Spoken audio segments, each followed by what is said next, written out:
The morning mist clung to the narrow valley of Sekigahara like a shroud, as if the very earth sensed the blood that would soon stain its soil.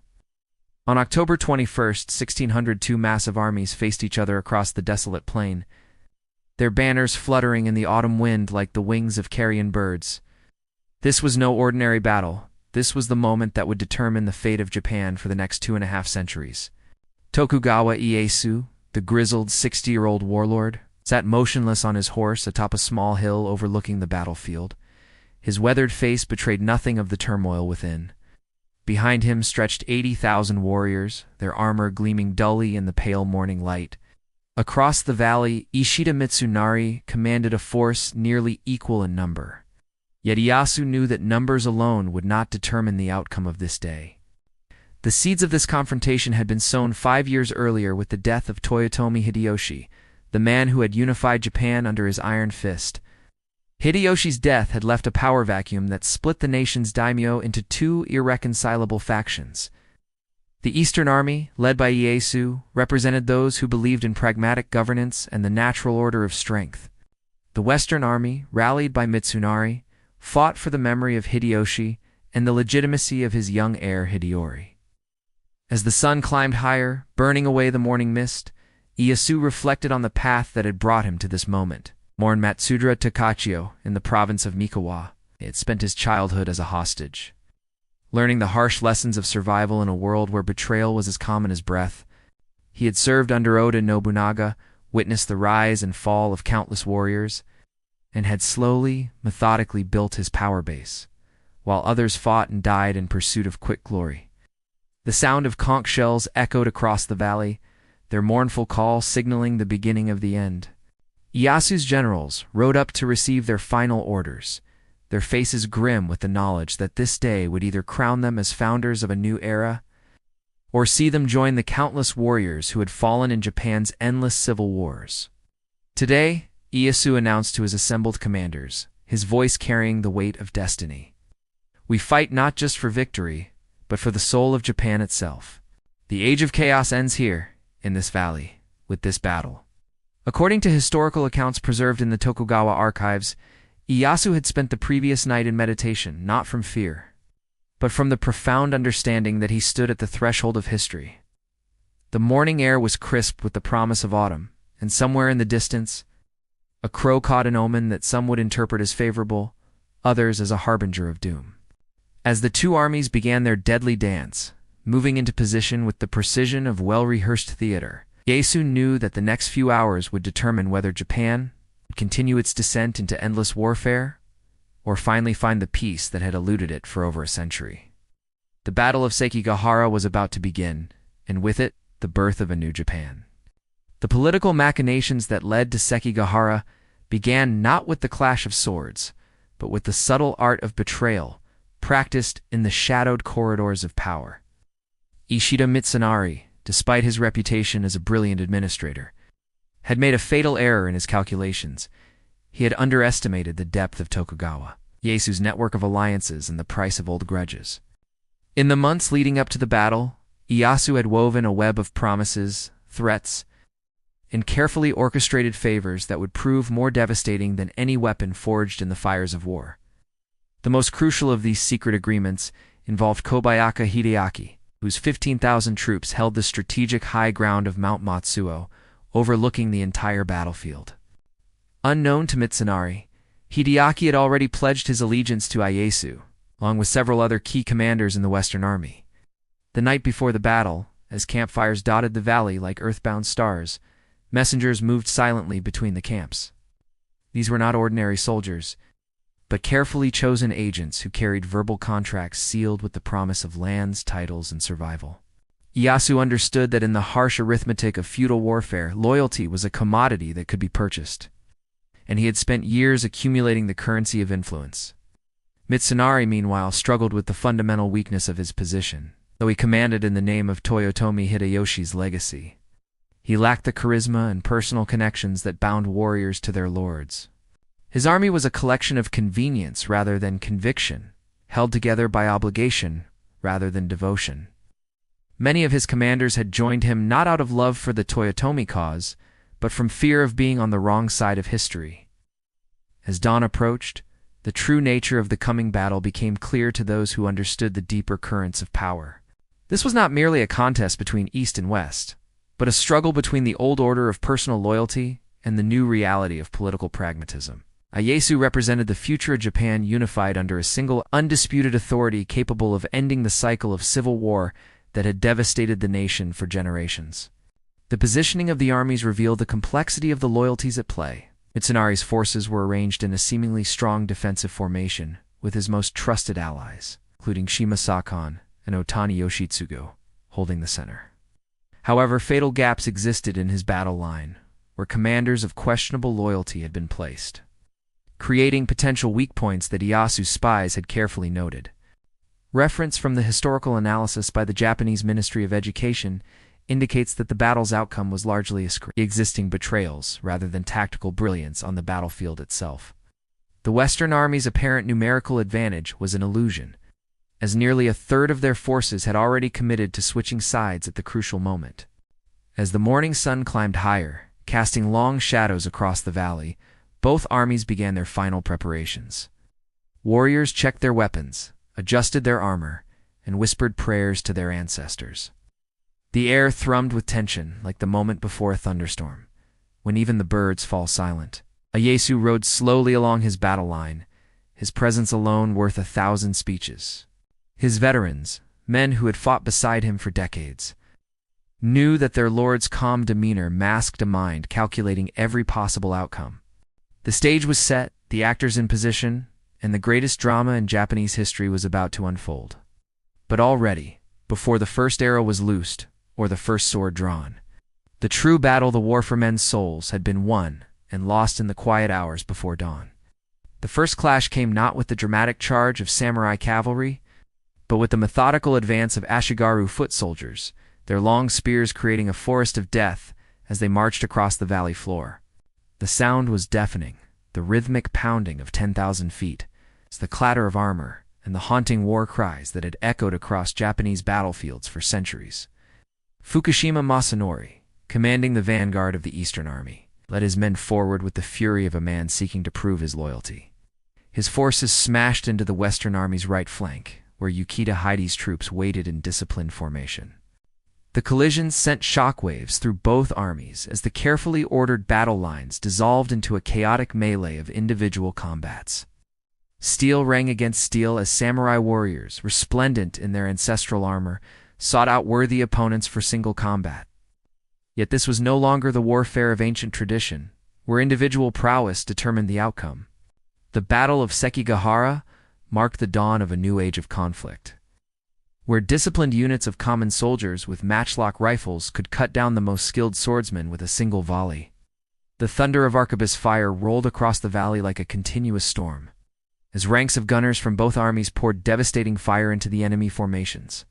Smoke began to obscure the battlefield, creating a hellish landscape where friend and foe became indistinguishable shadows, moving through the acrid haze. The romance of samurai warfare died that day, replaced by the grim efficiency of mass slaughter in the center of the Western Army's line. Ishida Mitsunari fought with the desperate courage of a man who knew his cause was already lost. His personal guard, the finest warriors in Western Honshu, carved a path of destruction through the Eastern Army's advance. But their heroism was like a single candle flame against the gathering darkness. Around them, the carefully planned battle formation began to crumble as unit after unit found themselves isolated and overwhelmed. The turning point came when Kobayaka Hideki's forces, positioned on the crucial high ground of Mount Matsuo, failed to engage as expected. Mitsunari had counted on these 15,000 warriors to strike the Eastern Army's flank at the critical moment, but Hideaki remained motionless, his troops watching the slaughter below with the detached interest of spectators at a theatrical performance. The sight of their allies in action sent waves of doubt through the Western Army's ranks. Worse betrayal was yet to come. As the battle reached its climax, Wakizaka Yasuharu and Ogawa Tsukitada, commanding significant portions of the Western Army's left flank, suddenly turned their weapons on their own allies. The carefully orchestrated treachery that Ieyasu had spent months arranging finally revealed itself, transforming what should have been a coordinated defense into a nightmare of confusion and mutual slaughter. The psychological impact of these betrayals was devastating. Warriors who had fought with determination moments before now found themselves questioning every order, every alliance, every assumption about who could be trusted. The Western Army's cohesion shattered like a mirror struck by a hammer, leaving only fragments of resistance scattered across the blood-soaked valley. Through the smoke and chaos, Tokugawa Ieyasu remained a figure of unwavering calm, directing his forces with the precision of a master chess player moving pieces on a board. His commanders, veteran warriors who had learned to read the rhythm of battle, sensed the moment when resistance would collapse and prepared for the final, decisive assault that would end not just the battle, but an entire era of Japanese history. The sun reached its zenith as the fate of a nation hung in the balance, decided not by the valor of individual warriors, but by the cold calculation of political necessity and the terrible arithmetic of betrayal. As the battle raged with increasing ferocity, the moment of ultimate treachery arrived with the sudden shocking reversal that would be remembered for centuries. Kobayaka Hideaki, whose 15,000 troops had remained ominously silent on Mount Matsuo, finally made his move, but not the one Ishida Mitsunari had desperately hoped for. Instead of striking at the Eastern Army's exposed flank, Hideaka's forces descended from their mountain perch and fell upon the rear of the Western Army's own formations. The psychological shock was immediate and devastating. Warriors who had been fighting with courage and determination suddenly found themselves attacked from behind by men they had considered allies. The carefully maintained discipline of centuries of samurai tradition collapsed in moments of pure, disorienting terror. The betrayal spread like wildfire through the Western Army's ranks. Kikawa Hiroi, commanding another substantial force, had already positioned his troops to prevent any reinforcement from reaching the battle, effectively neutralizing thousands of potential fighters. Mori Terumoto, one of the most powerful daimyo in the Western Alliance, found his forces blocked and unable to participate in the fighting, a strategic paralysis that had been orchestrated months in advance through Ieyasu's patient negotiations. Dotani Yoshitsugu, one of Mitsunari's most loyal generals, witnessed the destruction of his cause with the bitter clarity of a man who had suspected treachery, but had been powerless to prevent it. Despite suffering from leprosy, which had left him partially blind and physically weakened, he fought with the fury of a cornered tiger.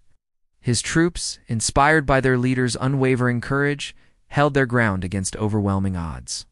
But even their heroism could not stem the tide of disaster. The sound of the battle changed as the afternoon wore on. The organized clash of armies gave way to the scattered noise of individual struggles for survival. Warriors who had marched into battle with banners flying and war songs on their lips now fought in small, desperate groups, seeking only to escape the slaughter that had consumed their grand cause. Shima Sakan, Mitsunari's most trusted field commander, made a final, desperate attempt to rally the Western Army's center. Leading a charge with his personal guard, he carved a path of destruction through the Eastern Army's advancing ranks, his legendary skill with the sword creating a brief moment of hope. Even his heroic efforts were futile against the tide of treachery that had undermined every strategic position. The collapse accelerated as news of the betrayals spread throughout the Western Army. Unit commanders who had not been part of the conspiracy began to calculate their own survival. Some attempted to fight their way out of the trap, while others threw down their weapons and sought to surrender before the Eastern Army's pursuit could reach them. The proud formations that had advanced into battle with such confidence were reduced to scattered bands of fugitives. Reference from the detailed military analysis compiled by the Imperial Japanese Army War College demonstrates that the Battle of Sekigahara was decided not by superior tactics or courage, but by the systematic corruption of the Western Army's command structure through promised rewards and threatened punishments. Tokugawa Ieyasu, observing the collapse from his command position, allowed himself a moment of satisfaction. The victory was sweeter for having been achieved through intelligence and preparation rather than mere brute force. His patient years of building alliances, making promises, and accumulating favors had paid dividends beyond even his ambitious calculations. As the sun began its descent toward the western mountains, casting long shadows across the valley floor, the Battle of Sekigahara entered its final phase. The Western Army was no longer fighting for victory, but for survival, and even that hope was rapidly slipping away, like blood seeping into the autumn earth. The slaughter that followed the Western Army's collapse was swift and merciless.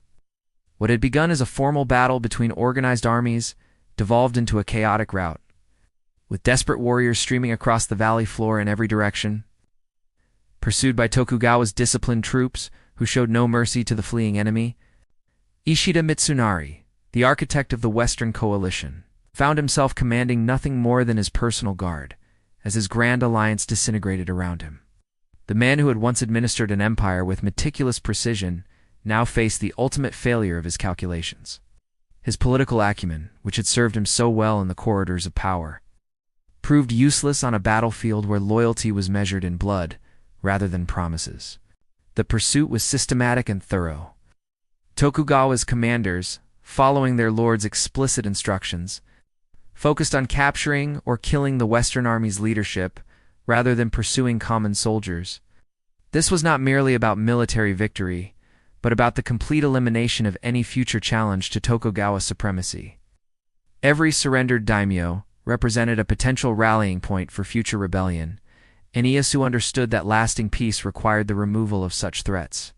Otani Yoshitsugu, the leprous general whose loyalty had never wavered, met his end with the dignity that had defined his life. Surrounded by Eastern Army troops and facing certain capture, he chose ritual suicide rather than the humiliation of surrender. His final act was to order his retainers to burn his body, ensuring that his disease would not contaminate his enemies even in death. His sacrifice epitomized the tragic nobility of the lost cause. The hunt for Mitsunari himself became the day's most dramatic chase. The former commissioner, realizing that his cause was utterly lost, attempted to escape the battlefield disguised as a common soldier. For several days, he evaded capture, moving through the mountains of central Japan with a small band of loyal followers.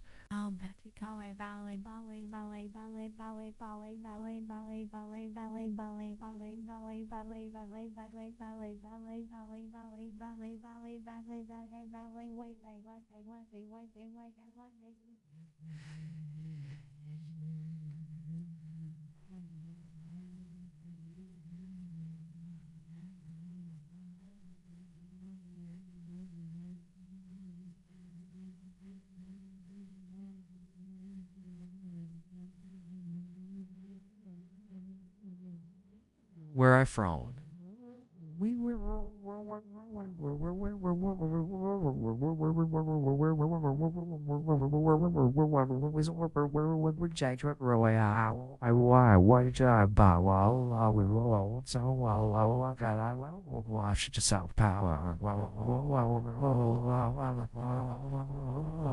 The aftermath of the battle revealed the true scope of Tokugawa's preparation. Lists of proscribed enemies had been prepared months in advance, along with detailed plans for the redistribution of their lands and titles. The victory at Sekigahara was not just a military triumph, but the culmination of a comprehensive political strategy that had taken years to mature. Within days of the battle's conclusion, Tokugawa's agents were moving across Japan, seizing the castles and domains of defeated daimyo. The speed and efficiency of these operations demonstrated that victory had been anticipated and planned for down to the smallest detail. Properties worth millions of koku of rice were redistributed to loyal followers, creating a new aristocracy bound to the Tokugawa house by self-interest as much as loyalty. The execution of captured leaders was carried out with theatrical precision, designed to send a message to any potential future rebels. Mitsunari and his closest associates were paraded through the streets of Kyoto before being beheaded at the Rakujogawara execution grounds. Their heads were displayed on pikes as a warning to anyone who might consider challenging the new order. Yet even in victory, Tokugawa demonstrated the political sophistication that had brought him to power. Not every supporter of the Western cause was punished. Those who had fought with honor but showed willingness to accept the new reality were often allowed to retain reduced holdings, creating a class of grateful vassals who had learned the cost of opposition. This calculated mercy was perhaps more effective than any amount of severity in ensuring future loyalty. The Battle of Sekigahara had lasted only 6 hours, but its consequences would echo through Japanese history for the next 2.5 centuries. The age of civil war was over, and the age of Tokugawa peace was about to begin. The immediate aftermath of Sekigahara resembled less a battlefield than a vast administrative exercise. As Tokugawa Ieyasu's meticulously planned apparatus of governance swung into action, the same organizational genius that had secured victory now turned to the monumental task of reconstructing Japanese society from the ground up. The redistribution of land following the battle was unprecedented in its scope and thoroughness. 87 daimyo who had supported the Western cause lost their domains entirely, while many others faced significant reductions in their holdings. The total amount of land redistributed exceeded 6 million koku, representing nearly a quarter of Japan's agricultural wealth. This massive transfer of resources allowed Tokugawa to reward his supporters while simultaneously creating a new class of landed nobles whose fortunes were inextricably linked to his continued success. The human cost of the battle extended far beyond the warriors who had died in the valley of Sekigahara.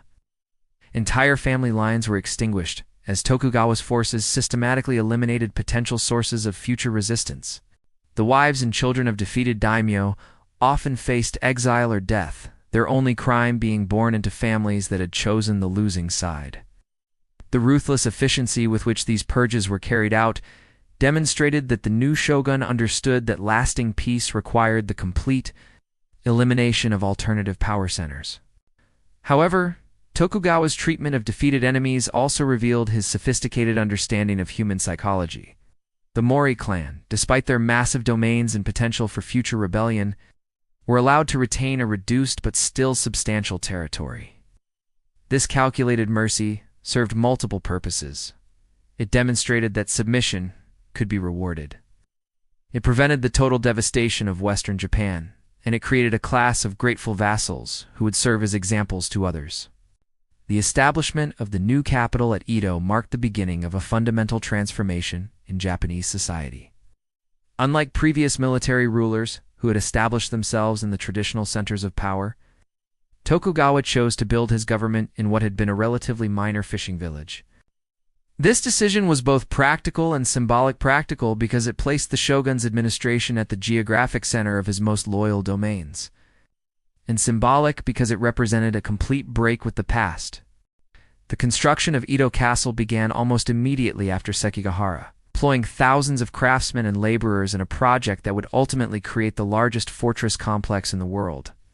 The castle was designed not merely as a residence, but as a statement of power, its massive walls and elaborate defenses serving as a constant reminder of the shogun's authority.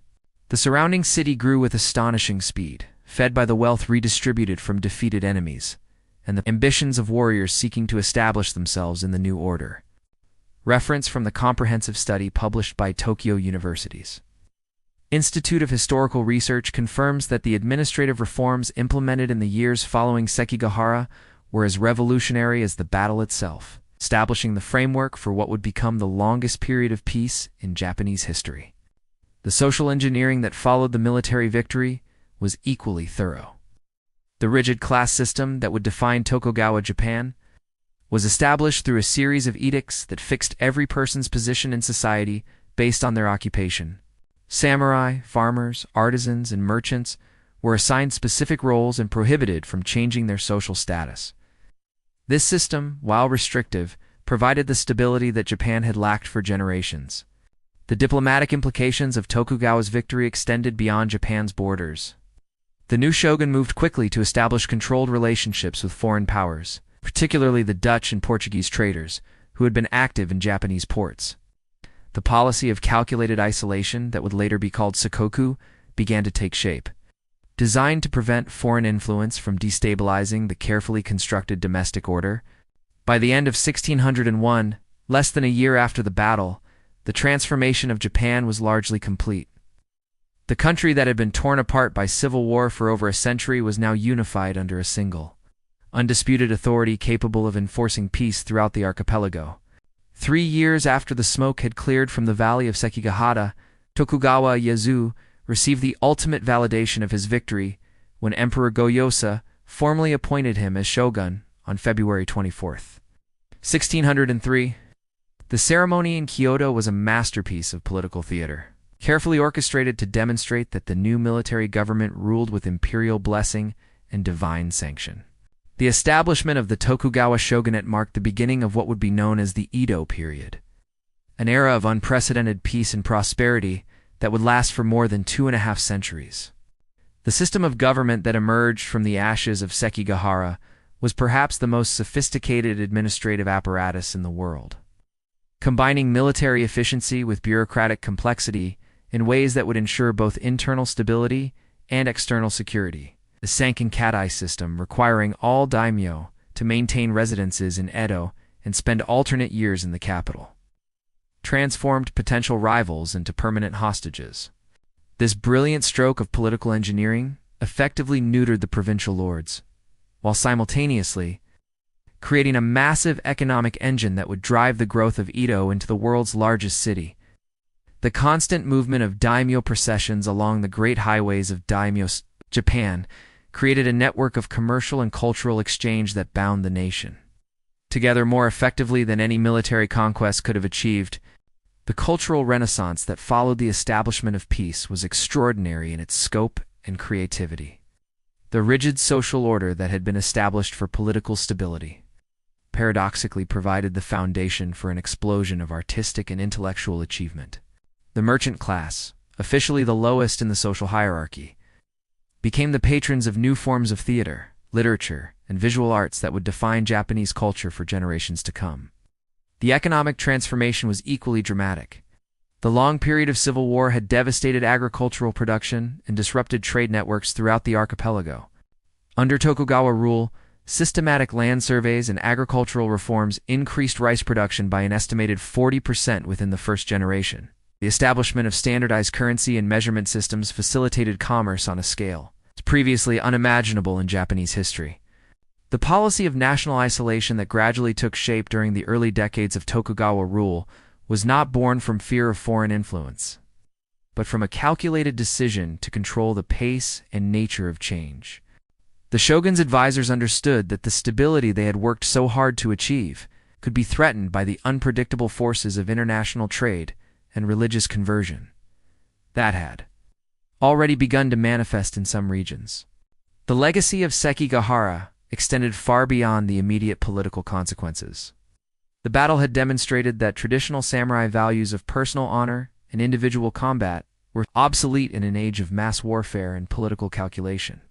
The new order that emerged valued administrative competence over martial prowess, creating a class of warrior bureaucrats who would govern Japan with remarkable efficiency for the next 250 years. The irony of Tokugawa's achievement was that his military victory had made military government unnecessary. The peace that followed Sekigahara was so complete and lasting that the samurai class gradually transformed from warriors into administrators, scholars, and cultural leaders. The swords that had won the battle were eventually relegated to ceremonial functions, replaced by the brushes and ledgers of civil administration. When Tokugawa Ieyasu died in 1616, he left behind a political system so robust and well-designed that it would survive the reigns of 14 successive shoguns without major modification. The Japan that emerged from his vision was a nation transformed, unified, prosperous, and peaceful in ways that would have been impossible to imagine in the chaotic years before Sekigahara. The morning mist that had shrouded the valley of Sekigahara on that fateful day in October of 1600 had lifted to reveal not just the outcome of a single battle, but the birth of a new nation. The age of the samurai was ending, and the age of the shogun had begun, built on the foundation of one decisive victory that had changed the course of Japanese history forever.